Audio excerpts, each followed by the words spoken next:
อนนี้นะคะเราอยู่ที่หาดบางแสนกันนะคะหาดบางแสนอันสวยงามค่ะเดี๋ยวเราจะมาทำน้ำจิ้มซีฟู้ดกันนะคะเดี๋ยวมาดูว่าน้ำจิ้มซีฟู้ดมีส่วนผสมของอะไรกันบ้างค่ะมีพริกจีนแดงนะคะแล้วก็พริกขี้หนูค่ะมีน้ำปลาค่ะแล้วก็รากผักชีต้นผักชีค่ะมีเกลือมีมะนาวมีน้ำตาลทรายขาวค่ะแล้วก็มีผงชูรสน้ำตาลปิ๊บแล้วก็กระเทียมค่ะแล้วก็น้ำเปล่าค่ะมาค่ะเริ่มทำกันเลยค่ะอันนี้ใส่พริกไปก่อนนะคะ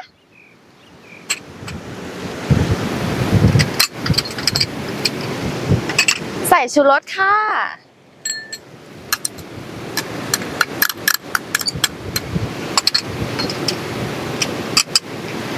น้ำตาลทรายค่ะแล้วก็เกลือค่ะ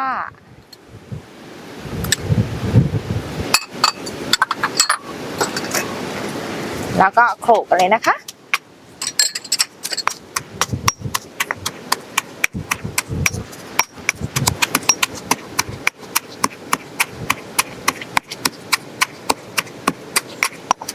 โขลกเสร็จแล้วก็ใส่กระเทียมไปเลยค่ะ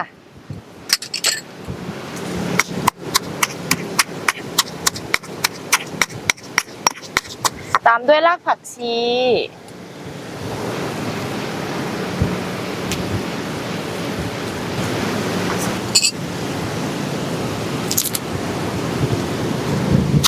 โขลกเลยค่ะ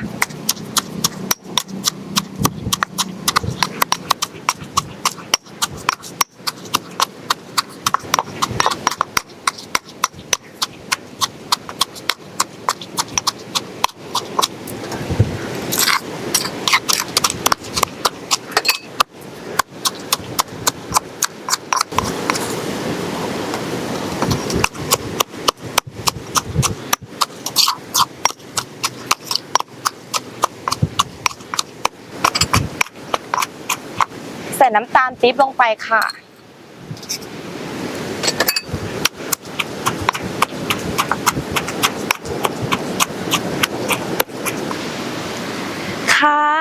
ถ้าเราแบบว่าโขลกพริกละเอียดแล้วนะคะเดี๋ยวเรามาปรุงรสกันค่ะมาดูค่ะบีบมะนาวไปเลยค่ะ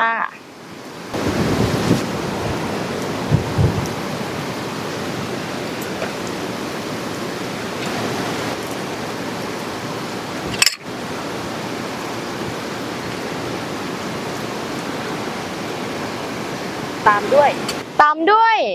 น้ำปลาค่ะ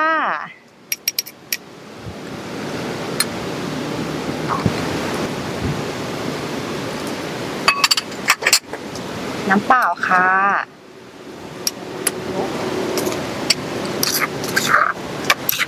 คน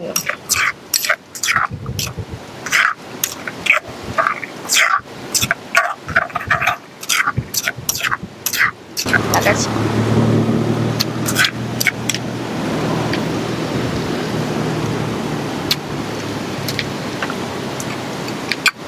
คิดว่าขาดเกลือค่ะ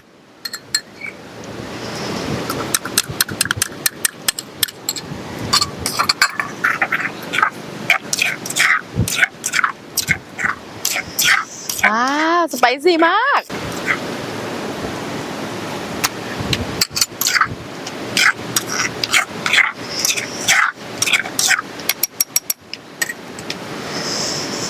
น้ำตาลลงไปอีกค่ะ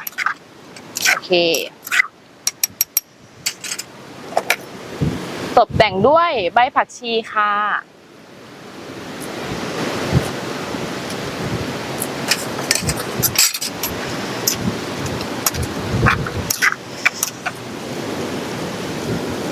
เสร็จแล้วค่ะ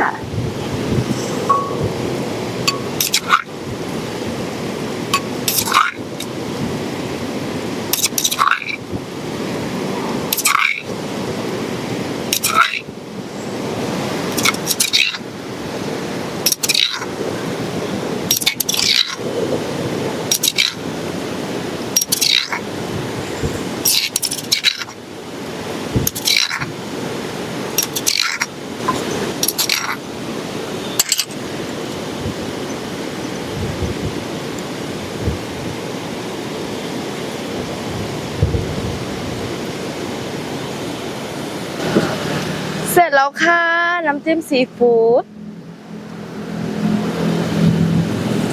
สไปซี่ซอสซีฟู้ดค่ะ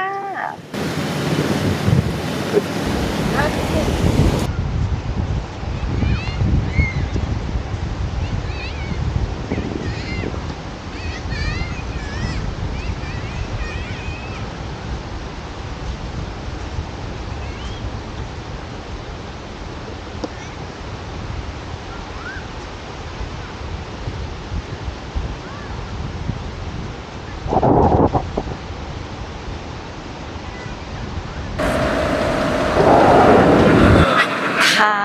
ตอนนี้นะคะแพรอยู่ที่วัดชัยวัฒนารามค่ะ เดี๋ยวแพรจะไปใส่ชุดไทยสวยๆให้ดูนะคะไปเลยค่ะ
แพรกำลังจะลงไปทานอาหารข้างล่างนะคะ ไปกันค่ะไปเลยเดี๋ยวเอาขึ้นไม่รอดนะจ๊ะเป็นราคาขายดนตรีไม่ได้หรือราคาต้องตับประเดิมมาแล้วเป็นแม่ค้าขายต้องตับประเดิมไม่ต้องจับไอ้ต้มตำที่อยู่กับชลบุรีนะที่ลงไปเลยนั่นไงแล้วก็ทำรายการ